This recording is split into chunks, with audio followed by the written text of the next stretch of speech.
The year is 1940. Across the vast Pacific Ocean, the world is being torn apart by the most devastating war in human history. In Europe, Nazi Germany's Wehrmacht has crushed Poland, Denmark, Norway, Belgium, and the Netherlands. France, the great military power of Europe, has fallen. Britain stands alone, battered by the Luftwaffe's bombs, preparing for an invasion that seems inevitable. And far away, on the other side of the world, two small islands in the South Pacific watch these events with growing terror. New Zealand, a nation of farms and forests, of sheep and mountains, a peaceful land of barely 1.5 million souls, sitting isolated in the vast expanse of the Pacific. These islands had sent their sons to fight for the British Empire in the Great War just 2 decades before, and now they were doing it again. The 2nd New Zealand Expeditionary Force was already in Egypt, training for deployment to Europe. But now something new was stirring in the Pacific, something that would bring the war to New Zealand's doorstep in a way no one had imagined: Japan. The rising sun of the East was casting a shadow across Asia, and New Zealand, stripped of most of its fighting men, sending them to defend Britain 8,000 miles away, suddenly realised they might have to defend themselves, against an enemy they had never faced before, with weapons they didn't have. This is the story of how a former boxer, a coal miner, a union agitator and convicted criminal became a government minister, and how, when his country faced its darkest hour, he decided to build a tank. Not just any tank, a tank made from a farm tractor and corrugated steel, a tank that would become infamous as one of the worst ever designed, but also a tank that would become a symbol of something deeper, something quintessentially New Zealand: the stubborn refusal to give up, the ingenuity to make something from nothing, and the courage to try even when success seems impossible. This is the story of Bob Semple and his tank. Robert Semple was born on October 21st, 1873, not in New Zealand, but in Australia. In the rough goldfields of Sofala, New South Wales, young Bob came into a world of hard men doing hard labour. His father was a shepherd who had emigrated from Scotland. His mother was Australian-born. There was nothing soft about life on the Australian frontier, and Bob learned this lesson early. At just 9 years old, when most children today would still be in elementary school, Bob Semple went down into the coal mines of Lithgow. 9 years old. Imagine that for a moment. A child crawling through dark tunnels, breathing coal dust, working as a trapper, opening and closing ventilation doors for the miners. This was his childhood. This was his education. The mines shaped him, not just his body, which grew strong and tough, but his mind and his soul. Down in those dark passages, Bob learned about injustice. He saw men work to exhaustion for pennies. He saw mine owners growing fat while miners' children went hungry. He saw what happened when a man was injured, how he was discarded like a broken tool, and something ignited in young Bob Semple. A fire of anger, yes, but also of determination. A conviction that the working man deserved better, deserved dignity, deserved to fight back. By his 20s, Semple had moved around the Australian mining circuit: Newcastle, Victoria, Western Australia. Wherever there was coal or gold, there was Bob Semple. But he wasn't just a miner anymore. He was becoming something more dangerous to the mine owners: an organiser, a union man, a troublemaker. In 1898, at age 25, Bob married Margaret McNair in the small Victorian town of Outram. They would have 5 children together, 2 daughters and 3 sons. But mining was a harsh mistress, and Margaret's health suffered. Bob brought her back from Western Australia to Victoria, settling in the coal mining region of Gippsland. It was here that Bob Semple truly found his calling. He became president of the local branch of the Victorian Coal Miners Association, and in 1903 he led his men into a strike. It was a bitter, violent affair, the kind of industrial dispute that leaves scars on both sides. The strike failed. But it left its mark on Bob Semple too. He was blacklisted, his name on a list that meant no mine in Australia would hire him. So Bob Semple did what countless others had done before him. He left. He took his family across the Tasman Sea to New Zealand, arriving in 1904. A new country, a fresh start, or so he thought. Bob found work at the state-owned Runanga coal mine on New Zealand's rugged west coast. The west coast of New Zealand's South Island is a wild place. Squeezed between the towering Southern Alps and the turbulent Tasman Sea, It's a land of dense rainforest and hard rain. The miners who worked there were tough, independent men, the kind of men who didn't take kindly to being pushed around. Bob Semple fit right in. By 1907, just 3 years after arriving in New Zealand, he was president of the Runanga Miners' Union. It was here that he earned his nickname, Fighting Bob Semple. Some say it came from his days as a boxer. Bob had been an amateur pugilist in his youth, and he knew how to throw a punch. But others say it came from his fiery temperament, his willingness to fight, not with fists, but with words and deeds, for the rights of working men. The Runanga miners were influenced by radical ideas coming from America. The industrial workers of the world, the Wobblies, preached industrial unionism and direct action. Bob Semple took to these ideas like a duck to water. He became a prominent figure in the Red Federation, New Zealand's radical labour movement. He travelled the country giving speeches, his voice booming with passion, his words painting pictures of a world where workers, not bosses, would have their say. But Bob Semple's pragmatism always tempered his radicalism. He had learned from the failed strike in Australia. He once said, comparing labour strategy to his boxing experience, that his instincts were against leading with the chin. He warned against lengthy confrontations with capital. Instead, he advocated for united, dreadful and short strikes. Hit hard, hit fast, achieve your goals, and get back to work. It was a boxer's strategy applied to industrial warfare. The New Zealand government was watching Bob Semple carefully.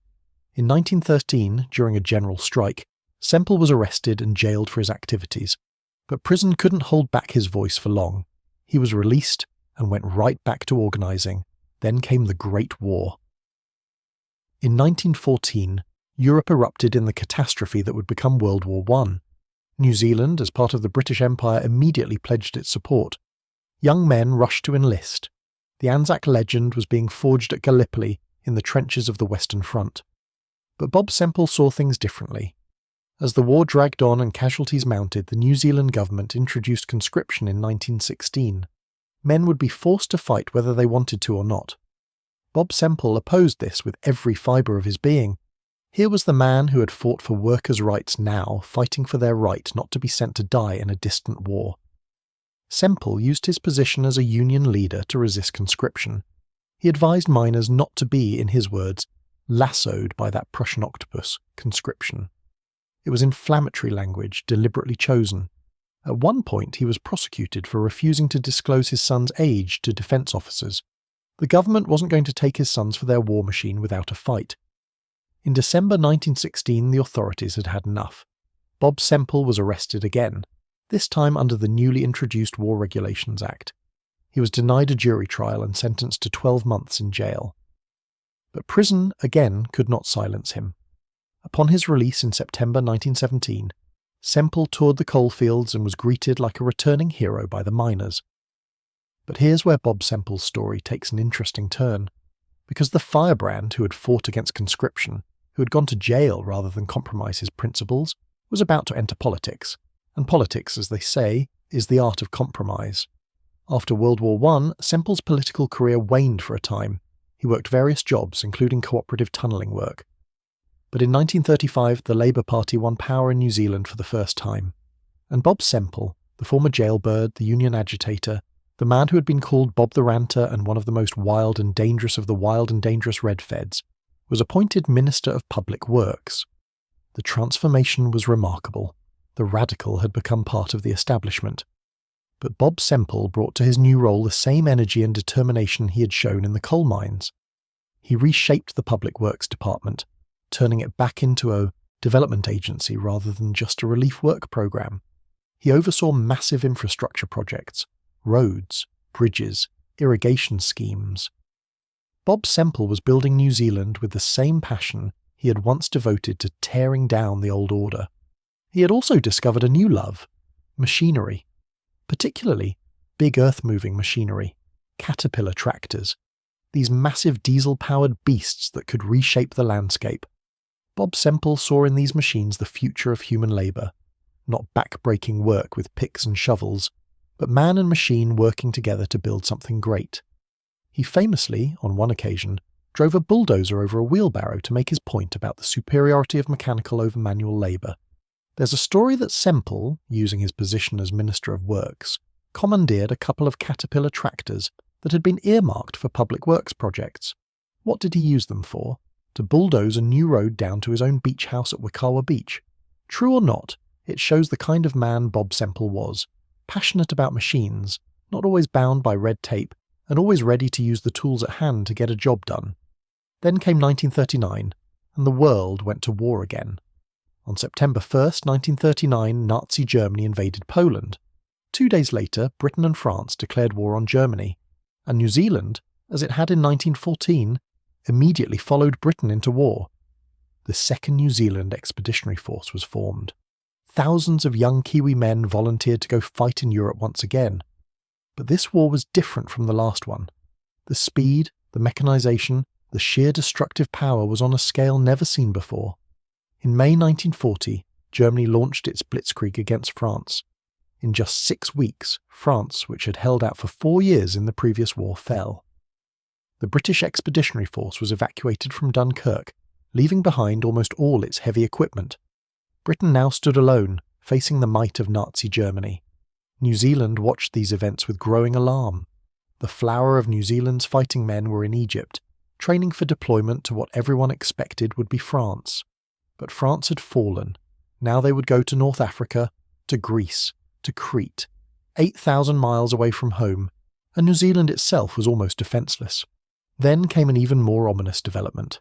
In the Pacific, Japan was on the march. Since 1937, Japan had been at war with China, but now it was looking further afield. In September 1940, Japan signed the Tripartite Pact with Germany and Italy, joining the Axis powers. The message was clear. Japan had ambitions in Asia and the Pacific, and those ambitions might include Australia and New Zealand. In late 1940, German surface raiders appeared in New Zealand waters. These were disguised merchant ships, bristling with hidden weapons, laying mines and attacking Allied vessels. In June 1940, the liner RMS Niagara struck a German mine off Whangarei and sank. Over the following months, 3 more ships were sunk in New Zealand waters. On December 27, 1940, the German raider Comet actually bombarded Nauru Island, a British territory that exported phosphate to New Zealand. The phosphate plant was destroyed. The war had quite literally arrived at New Zealand's doorstep. The government responded by implementing blackouts in coastal areas. Windows were covered with black curtains or paint. Street lighting was dimmed. Air raid drills were conducted. Trenches were dug. The Home Guard was mobilised. New Zealand was preparing for the possibility of invasion. But preparing with what? New Zealand had no indigenous armoured vehicle industry, no tank factories, no stockpiles of modern weapons. Britain couldn't spare any equipment. They needed everything for their own defence. Australia had begun designing its own tank, the Sentinel, but they had a much larger industrial base than New Zealand. What was New Zealand supposed to do? This was the situation that Bob Semple faced in 1940. He was now not just Minister of Public Works, but had also been given the portfolio for national service, making him the de facto Minister for War. The irony was not lost on anyone. The man who had gone to jail for opposing conscription in the last war was now responsible for implementing it in this war. The idealist had become the pragmatist. The fighter for workers' rights was now the government minister making hard decisions about national survival. Bob Semple looked at the situation. He looked at what New Zealand had, and he had an idea. A crazy idea, perhaps, but an idea nonetheless. New Zealand might not have tank factories, but it had something else. It had bulldozers. Specifically, it had about 100 Caterpillar D8 tractors. These were massive machines, weighing in at around 16 to 18 tons. They ran on tracks, just like a tank. They had powerful diesel engines around 127 horsepower. They were tough, reliable, and designed to work in rough terrain. Bob Semple knew these machines intimately. He had been using them for years on public works projects. He had probably driven them himself. And now, looking at them, he saw not just construction equipment, but potential weapons of war. The idea of converting tractors into armoured vehicles wasn't new. During the Spanish Civil War and the early days of World War II, various countries had experimented with tractor tanks. The Soviet Union had used improvised armoured tractors at the Siege of Odessa.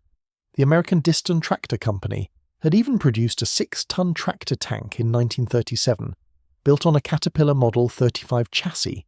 which had been sold to Afghanistan and China. In fact, it was the Diston tractor tank that gave Bob Semple his inspiration. He had seen photographs and specifications of this vehicle. Not blueprints, mind you, not detailed engineering drawings, just a postcard. A postcard showing an American tractor that had been converted into an armoured vehicle.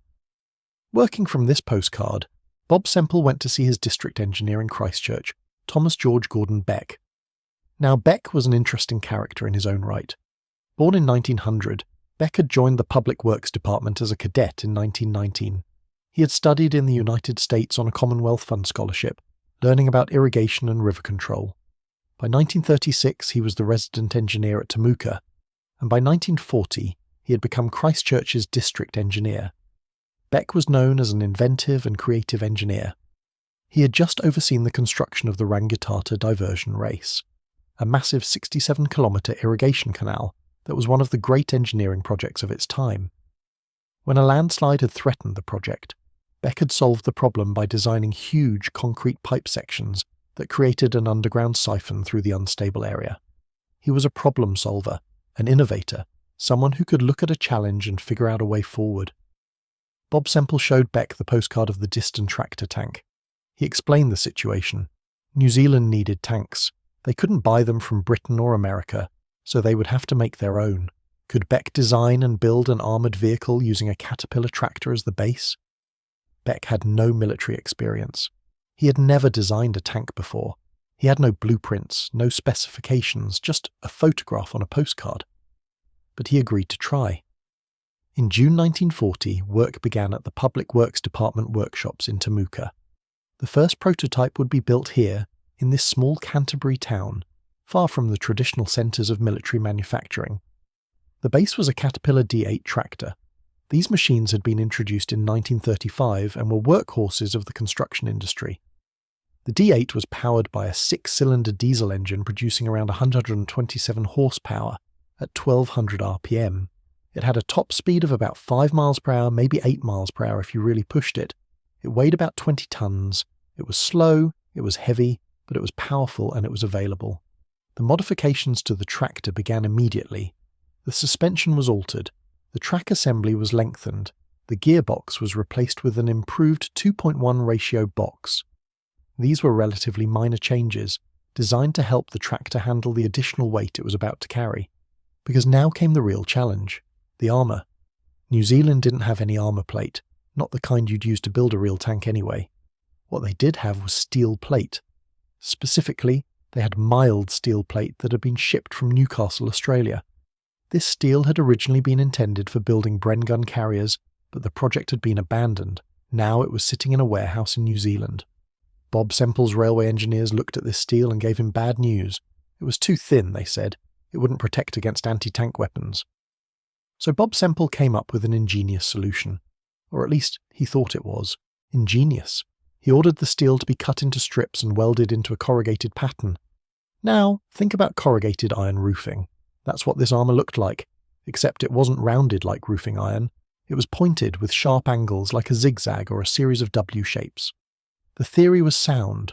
By corrugating the metal, you increased its effective thickness, and the angled surfaces would help deflect bullets rather than taking impacts straight on. The armour consisted of 2 layers. First, there was an 8mm thick base layer of steel plate, fully welded. On top of this was added the corrugated manganese steel, 12.7mm thick at its thickest points. Together, this arrangement was found in testing to be sufficient to stop anti-tank rifle bullets up to 20mm caliber. For protection against small arms fire and light machine guns, it was adequate. Against anything heavier, it would be useless. But the appearance of this corrugated armour was unfortunate. It looked, to put it bluntly, like someone had built a tank out of corrugated roofing material, and while this wasn't technically true, the resemblance was strong enough that it would become one of the most mocked aspects of the tank. The armour was built up into a superstructure that sat on top of the tractor. The vehicle was tall, very tall, 12 feet high. For comparison, most tanks of the era were around 8 to 9 feet tall. The Bob Semple tank towered over them. This height was partly due to the tractor base, partly due to the need to accommodate the crew, and partly due to the design of the armour. And speaking of the crew, this tank needed a lot of them, 8 men in total, one driver sitting where the tractor driver normally sat, 6 machine gunners positioned at various points around the vehicle, and one commander sitting in a small turret on top. The armament consisted of 6 Bren light machine guns. These were .303 caliber weapons, the same used by British infantry. One gun was mounted in each side of the vehicle, 2 faced forward, 1 faced rearward, and 1 was mounted in the turret.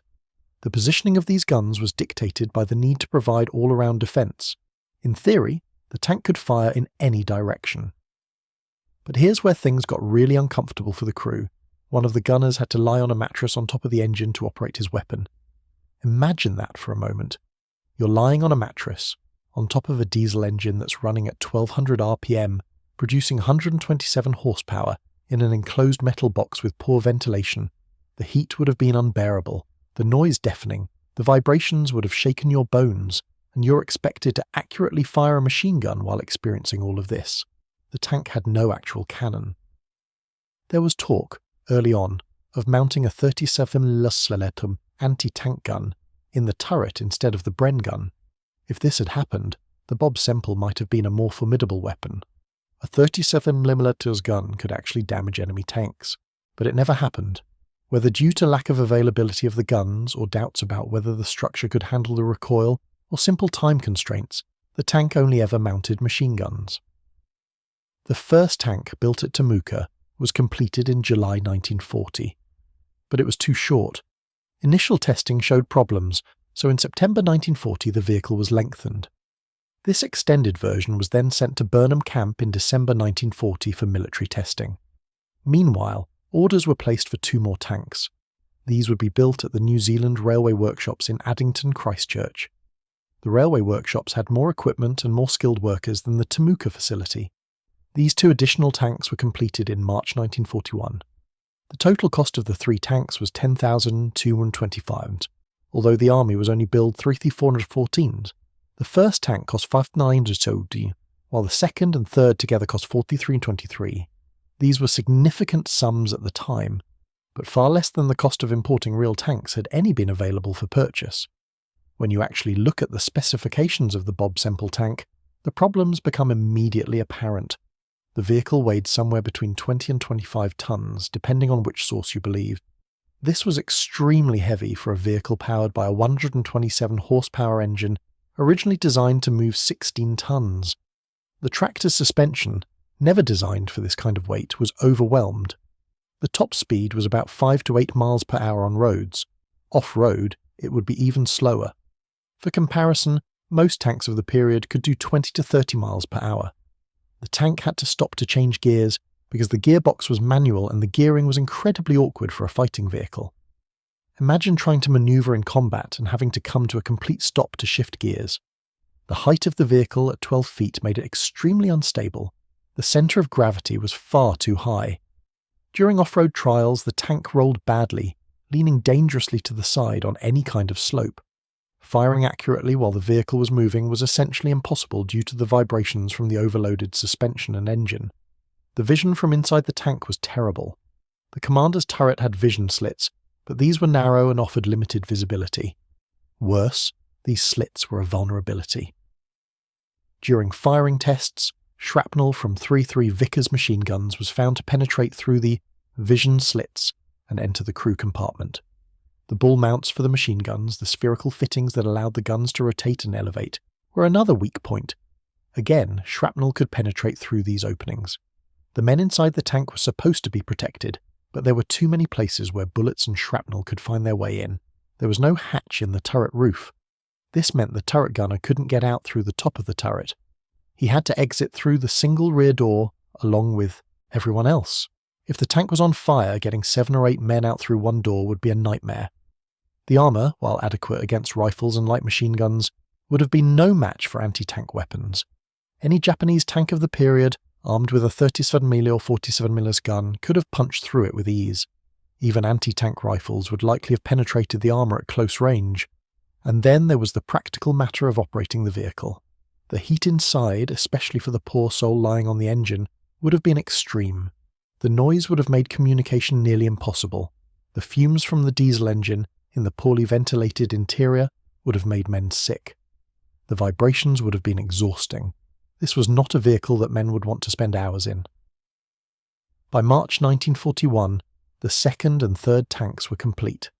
It was decided to show them to the public as a morale booster. On April 26, 1941, both tanks took part in a parade in Christchurch. The sight was impressive in its way. These massive, tall vehicles rumbling down the street on their tracks, bristling with machine guns. For a population that had never seen a tank in person, it must have been quite a spectacle. One tank was then sent to Wellington, and from there to Auckland. On May 10, 1941, it was paraded through the streets of Auckland. The idea was to bolster public confidence, to show that New Zealand could defend itself, to demonstrate that the government was doing something, building something, preparing for the worst. But the public reaction was not what Bob Semple had hoped for. Instead of being impressed, people mocked the tanks. The newspapers were particularly unkind. The corrugated armour, the awkward shape, the obvious improvisation of it all, it invited ridicule rather than respect. It was after these public parades that the vehicle became widely known as Bob Semple's tank. Before this, it had been referred to as Big Bob, or simply the tractor tank. But now it bore the minister's name, and that name was becoming associated with failure. The university students of Christchurch and Dunedin, during their mid-1941 capping parades, a traditional time for satirical floats and mockery, included representations of the Semple tank.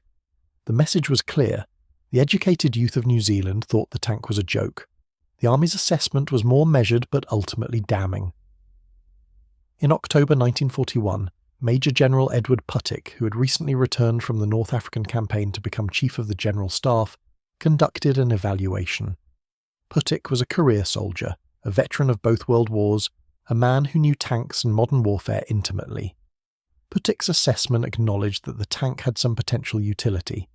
He noted that the tanks could be quickly transported on special trailers, allowing for rapid deployment to threatened areas. He suggested they might be useful for beach defence or as mobile pillboxes. A very useful weapon for certain styles of fighting, he said, but he did not recommend they be put into mass production. Live fire tests were conducted at Ellesmere Air Force Base near Christchurch. About 1,000 rounds were fired from the tank's machine guns as it moved across the test field. This showed the guns could be fired, but accuracy was poor due to the vibrations. Then came the crucial test. The tank was fired upon with .303 Vickers machine guns. Shrapnel penetrated the vision slits and ball mounts. The men inside would have been injured or killed. The tank had failed its most important test, protecting its crew. The military recommendation was clear. These tanks should not be used in combat against a modern enemy. They could perhaps serve as training vehicles or as morale boosters, but not as actual fighting machines. For Bob Semple, this must have been a bitter pill. He had thrown himself into this project with characteristic energy and determination. He had mobilised the resources of the Public Works Department. He had commissioned 3 of these vehicles at considerable expense, and now they were being rejected by the military and mocked by the public. But Bob Semple was not a man to back down. In 1943, during a parliamentary debate, another Member of Parliament mocked him about the tanks. The exchange went something like this. The MP said something to the effect of, "The Japanese didn't invade New Zealand. I wonder what stopped them." A voice from the floor called out, "Probably your tanks, Bob." Laughter rippled through the chamber. Bob Semple's tanks, the object of national ridicule. But Semple stood up, and his response was defiant. "If that is a cheap sneer, you keep it. I had the vision to try and create something while a lot of others were just snivelling." The official record notes that this response was met with laughter and applause. Even those who mocked the tanks could respect the spirit behind them. Bob Semple had tried. He had done something when others were wringing their hands, and there was something admirable in that, even if the result was less than successful. Major General R. Young, Dominion commander of the Home Guard, who had toured with Bob Semple in November 1940 promoting home defence, summed up the man well. "I am proud to be associated with him. He has what I wish everyone had, a will to win the war. For when a man has got a will to win, nothing can stop him." After their rejection by the military, the 3 Bob Semple tanks were essentially abandoned. They were given Army serial numbers, NZ-6292 held at Papakura, and NZ-3494 and NZ-3495 held at Burnham Camp. But they were never deployed. They never fired a shot in anger. They never faced an enemy. One of the tanks had its armour stripped off and was sent to the Pacific in 1944, presumably to be used as a regular bulldozer. The others were likely scrapped or dismantled. None of them survived today. But if the tanks themselves were failures, does that mean the project was a failure? That depends on how you measure success. As fighting vehicles, the Bob Semple tanks were indeed terrible. They were too slow, too unstable, too weakly armoured, and too poorly armed to be effective against any modern military force. Anyone who says otherwise is being romantic rather than realistic. But the tanks were never really meant to fight the Japanese military in pitched battle, or at least not just that. They were also meant to do something else, to show that New Zealand would not give up without a fight, to demonstrate that the country had the will and the ingenuity to defend itself, even without help from Britain, to boost morale at a time when morale desperately needed boosting. In this sense, the tank succeeded, at least partially. Despite the mockery, despite the obvious flaws, the very existence of the tank sent a message. New Zealand would not simply roll over if invaded. Even with improvised inadequate weapons, they would resist. Consider the context. In early 1941, when these tanks were being paraded through New Zealand cities, the situation looked dire. France had fallen. Britain was being bombed. Greece would fall in April 1941. Crete in May. Singapore, supposedly impregnable, would fall in February 1942. Hong Kong would fall. The Philippines would fall. The Japanese would advance to the Solomon Islands, just over 1,000 miles from New Zealand. The threat was real. Historians have since determined that Japan never seriously planned to invade New Zealand. It would have required too many resources, it was too far from Japan's strategic objectives, and after the battles of Coral Sea and Midway in 1942, Japan lost the naval capability to seriously threaten New Zealand. But the people living through 1940 and 1941 didn't know that. They saw enemy raiders sinking ships in their waters. They heard reports of the unstoppable Japanese advance. They feared, genuinely feared, that invasion might come, and in that context the Bob Semple tank, for all its faults, represented hope. It represented the will to resist. Bob Semple himself never wavered in his defence of the project. In a later statement he said, "That tank was an honest-to-God effort to do something with the material at our disposal when raiders were at our back door. Instead of sitting down and moaning, we felt we ought to do something to manufacture weapons that would help to defend our country and our people." This encapsulates the spirit of the entire enterprise. It wasn't about building the best tank or the most effective weapon. It was about doing something, anything, rather than sitting idle while the world burned. After the war, Bob Semple continued as Minister of Railways until 1949, when the Labour government lost power. By this time, he had become an ardent anti-communist, having undergone a political transformation from his radical youth. He even published a pamphlet in 1948 titled "Why I Fight Communism," which reportedly sold 20,000 copies. His health began to fail in the early 1950s. A serious operation left him weakened, and he moved quietly about the halls of Parliament, seldom speaking. He did not contest the 1954 election and retired to live in New Plymouth. On January 31st, 1955, Bob Semple died at the age of 81, survived by his wife and 5 children. Thomas Beck, the engineer who had actually designed and built the tanks, continued his distinguished career. He became Assistant Engineer-in-Chief of the Public Works Department, then Engineer-in-Chief, Chairman of the Main Highways Board, and finally Deputy Commissioner of Works in 1946. Bob Semple, at Beck's death in January 1948, paid tribute to his colleague. He was not only a competent engineer, but possessed an inventive mind. He was a genius, and there are examples of his engineering genius all over the country. He needs no monument. As for the Bob Semple tank itself, it seemed destined for the footnotes of history, a curious oddity, a failed experiment, quickly forgotten. But then something remarkable happened. The tank came back. In the age of the internet, particularly among gaming communities, the Bob Semple tank has experienced a renaissance. It has become a meme, a beloved symbol of underdog ingenuity. Video games featuring World War II vehicles have included the Bob Semple tank, sometimes as a joke, sometimes as a playable vehicle. There's even a Facebook group dedicated to it with thousands of members. The tank has become an internet celebrity of sorts. Memes celebrate it as the most powerful tank ever built, with tongue-in-cheek humour that everyone understands. The very qualities that made it a failure as a weapon make it endearing as a symbol. Its awkward construction, its obvious improvisation, its sheer audacity. But beyond the memes and the jokes, the Bob Semple tank has come to represent something genuinely important. It represents the spirit of innovation under pressure. It represents the determination to try, even when the odds are against you. It represents a very particular kind of courage. Not the courage to fight, but the courage to build, to create, to attempt something that might fail, because doing nothing is worse than trying and failing. Think about the broader context of improvised weapons in World War II. New Zealand wasn't the only country to build desperate improvised vehicles. When the Soviet Union was faced with German invasion in 1941, they built NI tanks, literally ne ispug, or for fright, which were tractors with thin armour designed purely to intimidate the enemy. They were even worse than the Bob Semple, with armour so thin it could barely stop rifle bullets. Yet the Soviets built them and used them in the defence of Odessa. The British, for all their military tradition, created the armadillo, an armoured truck that was essentially a Bedford lorry, with steel plates bolted on. They built thousands of them for airfield defence. Were they good tanks? No. But they were something. The Americans, before they entered the war, experimented with various improvised armoured vehicles. The Canadians built the Ram tank, which was obsolete before it ever saw combat. The Australians built the Sentinel tank, a more serious effort than the Bob Semple, but it too never saw combat because by the time it was ready, better American tanks were available. What makes the Bob Semple tank stand out is not that it was uniquely bad, it's that it came from such a small country with such limited resources, and yet they tried anyway. New Zealand in 1940 had a population of about 1.6 million people.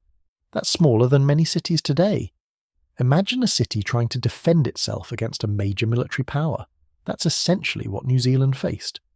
The Bob Semple tank also represents a very New Zealand approach to problem solving. New Zealanders have long prided themselves on being practical, resourceful people. There's even a phrase for it, number 8 wire. This refers to the heavy gauge wire used in farming, which Kiwi farmers supposedly could fix anything with. It's a metaphor for making do with what you have, for improvising solutions, for not letting the lack of proper tools stop you from getting the job done. Bob Semple himself embodied this spirit. He was not an engineer. He was not a military expert. He was a former coal miner, a union organiser, a politician. But when his country needed tanks, he didn't say, "That's not my department," or "We should wait for the experts."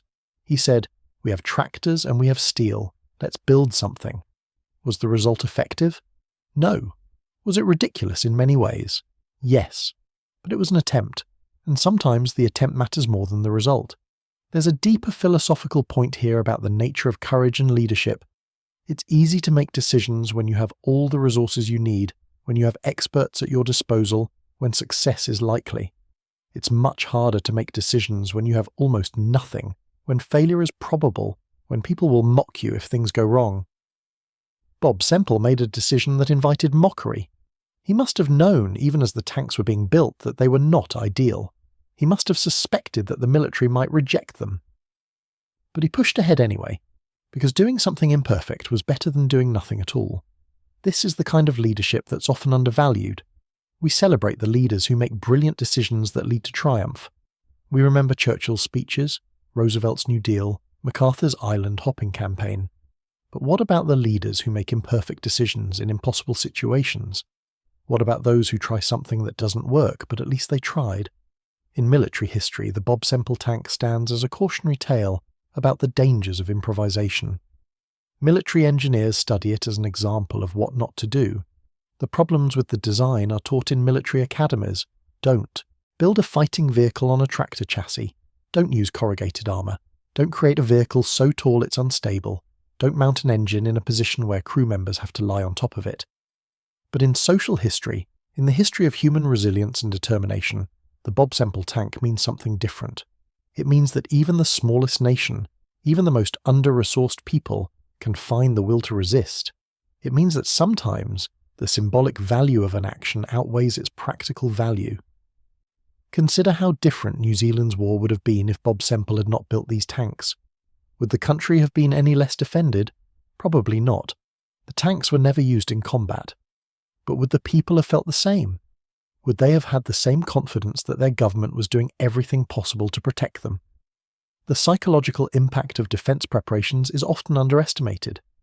During the Battle of Britain, Britain built thousands of concrete pillboxes across the countryside. Most of them never fired a shot. They were too small, too isolated to seriously impede a German invasion. But they made the British people feel that preparations were being made. They boosted morale. They showed that the government was not simply accepting defeat. The Bob Semple tanks served a similar function. They were displayed in parades. They were written about in newspapers. They showed that New Zealand was not helpless, was not simply waiting for others to save them. And in 1940 and 1941, when the future was so uncertain, that message mattered. It's worth noting what happened after the Bob Semple tank project was abandoned. New Zealand did eventually receive real tanks from America. In 1942, 298 American M3 Stuart light tanks arrived in New Zealand, along with nearly 200 Universal carriers. The 3rd New Zealand Division was equipped and trained with this modern American equipment. By 1943, New Zealand had a properly equipped armoured unit, but these American tanks arrived after the crisis had passed. After Midway, after the Japanese advance had been halted, after the immediate threat to New Zealand had receded. In the darkest days of 1940 and 1941, those American tanks weren't there. All New Zealand had was 3 improvised vehicles built from tractors and determination. Bob Semple's tank also raises interesting questions about the nature of military innovation. Throughout history, desperate situations have led to creative solutions. Some of those solutions have been brilliant. The British development of radar, the German Blitzkrieg tactics, the American Manhattan Project. These were innovations born from necessity that changed warfare forever. But for every successful innovation, there are dozens that failed. For every radar, there's a Bob Semple tank. For every brilliant strategic insight, there's an idea that seemed good on paper, but collapsed when tested. The difference between success and failure in military innovation often comes down to resources, time, luck, and the specific circumstances of the conflict. If Japan had actually invaded New Zealand, would the Bob Semple tanks have made any difference? Almost certainly not. They would have been quickly destroyed by Japanese tanks or anti-tank guns. The crew would have been killed or captured. The tanks would have been footnotes in the history of the invasion, curious examples of New Zealand's desperation. But Japan didn't invade, and so the tanks remain forever untested in actual combat. They exist in a kind of liminal space, neither proven nor disproven as fighting vehicles. We can analyse their specifications and predict their performance, but we'll never actually know how they would have fared. What we do know is this. The Bob Semple tank project employed New Zealand workers at a time when employment was critical. It used New Zealand materials and New Zealand ingenuity. It trained workers and engineers in manufacturing techniques that would prove useful in other wartime production. The facilities used to build the tanks went on to build other things for the war effort. In a way, the Bob Semple tank was a learning experience. New Zealand learned what it could and couldn't manufacture with its existing industrial base. It learned about armour, about tracked vehicles, about military engineering. This knowledge wasn't wasted, even if the tanks themselves were failures. There's also something to be said about the democratic nature of the entire project. Bob Semple was an elected official. He was accountable to the people. When he decided to build these tanks, he was making a decision on behalf of those people, using their resources, spending their money. And when the tanks turned out to be inadequate, he faced criticism and mockery, as democratic leaders should when their decisions don't pan out. Compare this to authoritarian regimes, where failed weapons projects are often hidden, where leaders are not accountable, where criticism can mean imprisonment or death. Bob Semple built his tanks. They were found wanting. He was mocked in Parliament and in the press, and democracy continued. There's something fundamentally healthy about that process, even if the tanks themselves were not healthy designs. Bob Semple's response to criticism also tells us something important. He didn't make excuses. He didn't blame others. He stood up and said, essentially, I tried to do something when others were doing nothing. There's a dignity in that response, a recognition that action, even imperfect action, is sometimes necessary. In the years since World War II, as military historians have analysed the conflict, the Bob Semple tank has been consistently rated as one of the worst tanks ever built. It appears on lists alongside the Italian L333 Tankette, the French Char 2C, and the Soviet T-35. These rankings are fair from a purely military perspective. The Bob Semple tank was not a good fighting vehicle by any objective measure. But these rankings miss something important. They judge the tank purely on its military effectiveness, without considering the context in which it was created. They're like judging a child's drawing, by the same standards you judge a professional artist's painting. The value of the drawing isn't in its technical perfection, but in what it represents: effort, creativity, learning. The Bob Semple tank was New Zealand's drawing. It was crude, it was imperfect, it wouldn't hang in a military museum as an example of engineering excellence, but it represented effort, creativity, and a determination to learn, to try, to not give up. In recent years, there have been calls to build a replica of the Bob Semple tank. As of 2024, no complete replica exists, though there have been various proposals and fundraising efforts. The challenge is that no original vehicles survive, and the detailed engineering drawings have been lost or destroyed. Recreating the tank would require extensive research and reverse engineering based on photographs and written descriptions. But the fact that people want to build a replica says something significant.